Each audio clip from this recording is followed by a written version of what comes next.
नमस्ते जी। 67वीं श्रव्य कणिका सत्यार्थ प्रकाश स्वाध्याय एवं प्रवचन माला, आप सभी धर्म प्रेमी स्वाध्याय प्रेमी महानुभावों का मैं हार्दिक स्वागत करता हूं। तृतीय समुल्लास का अध्ययन अध्यापन, उसमें भी अग्निहोत्र का प्रसंग चल रहा है। हम आपको बता रहे थे कि विद्यार्थी दशा में ही यदि ये आदत बना दी जाए संध्या एवं अग्निहोत्र की, तो उसके जीवन का कितना कल्याण हो सकता है। हमने विभिन्न प्रमाणों से ये बताने का प्रयास किया कि प्रदूषण कैसे निगल रहा है हमारे जीवनों को, और इस प्रदूषण रूपी भस्मासुर को कैसे समाप्त किया जा सकता है। तो महर्षि दयानंद जी का हमने वेद विषय विचार का प्रमाण गत श्रव्य कणिका में दिया था।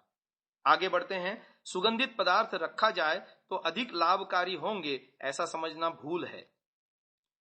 महानुभाव, उसको अग्निहोत्र करने से उसका अत्यधिक लाभ हमको मिलता है। प्राय यह कहा जाता है कि हवन करने से कार्बन डाइऑक्साइड गैस निकलती है जो मानव के लिए हानिकारक है। वस्तुतः ऐसा नहीं है। हम जानते हैं कि वायु में कार्बन डाइऑक्साइड सामान्यतः 0.04% तक होती है। यह गैस मनुष्य के रक्त में उपस्थित गैसों में भी पाई जाती है। यह गैस अपनी आप में इतनी विषैली नहीं होती। इस गैस की उपस्थिति में हानि का कारण वहां पर ऑक्सीजन की कमी होती है।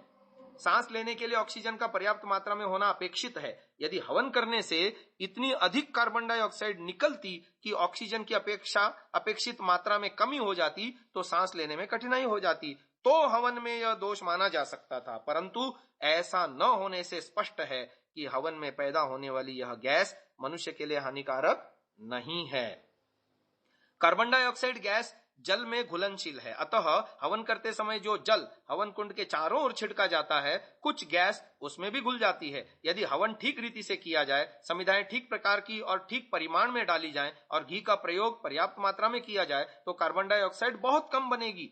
सभी इस बात को जानते हैं कि पेड़ पौधे दिन में कार्बन डाइऑक्साइड खींचते हैं और रात्रि में उसे छोड़ते हैं। यह ईश्वरीय व्यवस्था है कि जो गैस मनुष्य के लिए हानिकारक है, वही पौधों के लिए आहार होने से उनके लिए लाभदायी है। इसलिए हवन करने से जो कार्बन डाइऑक्साइड निकलेगी, वह पेड़ पौधों का आहार बन जाएगी। यही कारण है कि जहां कार्बन डाइऑक्साइड अधिक होती है, वहां पेड़ पौधे अधिक और दूसरों की तुलना में अधिक अच्छे भी होते हैं।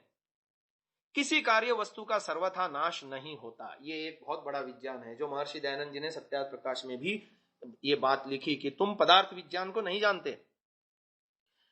अभिव्यक्तावस्था में आ जाने पर जब कोई वस्तु अपने रूप का परित्याग करती है, तो वह या तो रूपांतरण धारण कर लेती है या अपने कारण अवस्था में लीन हो जाती है, परंतु उसका नाश नहीं होता।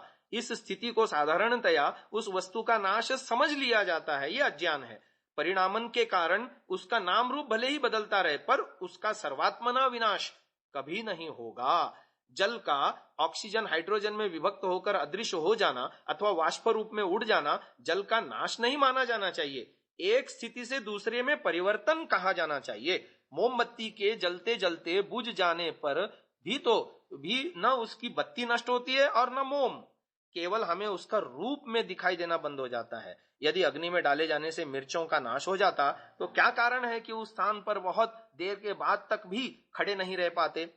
निश्चय ही मिर्चों का अस्तित्व अपने परिवर्तित रूप में बना रहता है। यही बात अग्नि में पड़कर भस्म किए हुए पदार्थों की है, जिसकी ओर महर्षि दयानंद जी भी इंगन कर रहे हैं कि तुम पदार्थ विद्या को नहीं जानते। सूक्ष्म रूप में वे सदा आकाश में बने रहते हैं। आनुषंगिक भी लाभ सुनिए। आनुषंगिक रूप में भी यज्ञ से अनेक सांकेतिक लाभ होते हैं, जैसे इदन्न मम, इसके बार बार उच्चारण से त्याग वृत्ति, समर्पण की भावना, अहंकार का मर्दन, जलती हुई समिधाओं से अपने को खोकर कुछ पाने की प्रेरणा, ऊपर से ऊपर उठती हुई प्रचंड अग्नि ज्वाला को देखकर स्वयं ऊपर उठने की आशा को बल मिलना, अपने को स्वाहा यानी अपना स्वयं का उत्सर्ग करने पर प्रकाशमय स्थिति, अमरता की प्राप्ति, संसार के कल्याणार्थ अपने को बलिदान करने का संदेश, तेज की शिखा दबाने पर भी ऊपर की ओर ही उठना, देख करके विघ्न बाधाओं से जूझते हुए अपने लक्ष्य की ओर बढ़ते चले जाने की संघर्षमय प्रवृत्ति, जातीय गौरव और संगठन का भाव, ये सब कुछ हम यज्ञ से सीखते हैं।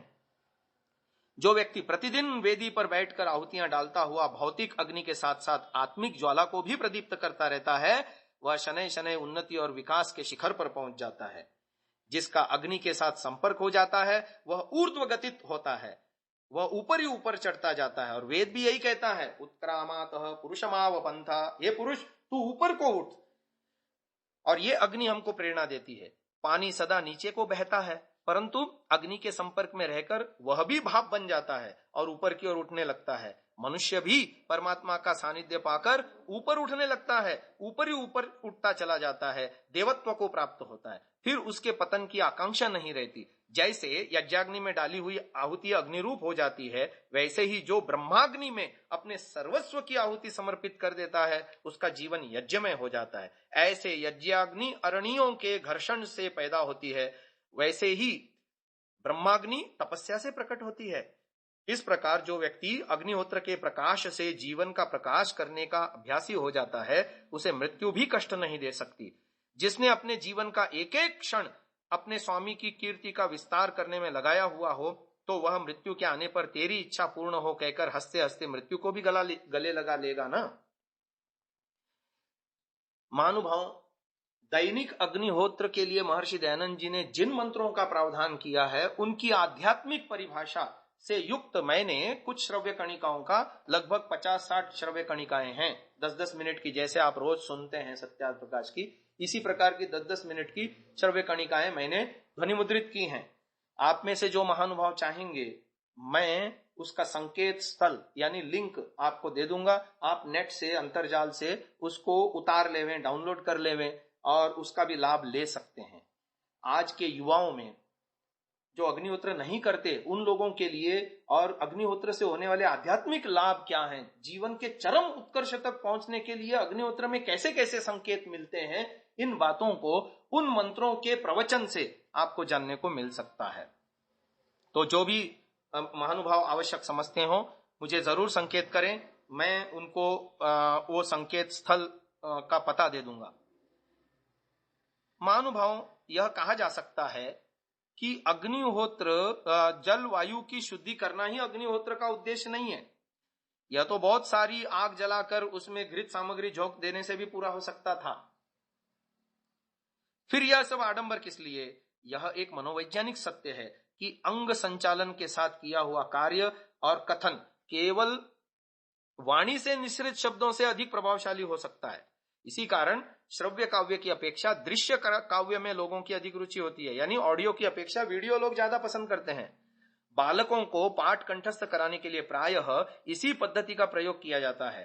होम करते समय हाथों से आहुति डालते, आचमन, अंग स्पर्श करते, जल प्रोक्षण करते, आंखों से देखते और त्वचा से स्पर्श करते हैं। इस सारी प्रक्रिया के साथ वाणी से बोले जाने वाले मंत्र में रस आ जाता है। यही कारण है कि बच्चे अपने माता पिता के साथ बड़े चाव से यज्ञ में बैठते हैं और इस प्रकार धीरे धीरे यज्ञ में बोले जाने वाले मंत्र भी अनायास ही उन्हें कंठस्थ हो जाते हैं। मंत्र पाठ के प्रयोजन के विषय में ग्रंथकार यानी ऋषि दयानंद ऋग्वेदादि भाष्य भूमिका में लिखते हैं, जैसे हाथ से होम करते, आंख से देखते और त्वचा से स्पर्श करते हैं, वैसी ही वाणी से वेद मंत्रों को भी पढ़ते हैं, क्योंकि उनके पढ़ने से वेदों की रक्षा, ईश्वर की स्तुति, प्रार्थना और उपासना होती है तथा होम से जो जो फल होते हैं उनका भी स्मरण होता है। वेद मंत्रों के बारंबार पाठ करने से वे कंठस्थ भी रहते हैं तथा उनकी रक्षा भी होती है और ईश्वर का होना भी विदित होता है कि कोई नास्तिक न हो। ईश्वर की प्रार्थना पूर्वक ही सब कर्मों को आरंभ करना होता है। सो वेद मंत्रों के उच्चारण से यज्ञ में तो उसकी प्रार्थना सर्वत्र होती है, इसलिए सब उत्तम कर्म वेद मंत्रों से ही करने उचित होते हैं। ये वेद विषय विचार ऋग्वेदादि भाष्य भूमिका में महर्षि दयानंद अपने विचारों को स्पष्ट कर रहे हैं। महानुभाव, होम करने से होने वाले फलों का स्मरण मंत्र पाठ से तब तक नहीं हो सकता जब तक उसके अर्थों का ज्ञान न हो। इस विषय का विवेचन हमने जैसे कि आपसे निवेदन किया कि मेरे से आप मांग करेंगे तो मैं आपको उन श्रव्य कणिकाओं की भी संकेत स्थल यानी लिंक दे दूंगा। अर्थ ज्ञान के बिना मंत्र पाठ बेकार है। अर्थ ज्ञान के बिना वेद मंत्रों का पाठ करना चाहिए या नहीं करना चाहिए, इस विषय में ऐसा है कि जो बिल्कुल